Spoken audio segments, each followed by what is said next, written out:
Alright, let's get started on renaming files on your iPhone or iPad. The Photos app might not give you a direct way to rename photos or videos, but no worries. I've got a simple workaround that will get the job done. Number 1. Save the photo to Files.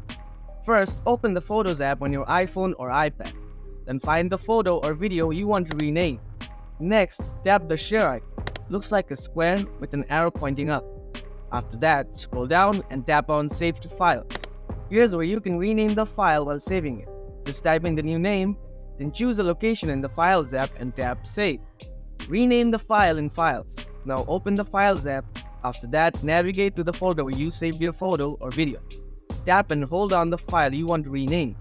Next, select Rename from the context menu that appears. Enter the new name and then tap Done. And there you go. By following the steps, you can easily rename any photo or video from your iPhone or iPad's Photos app. If you found this guide helpful, feel free to drop a comment below. I'd love to hear from you.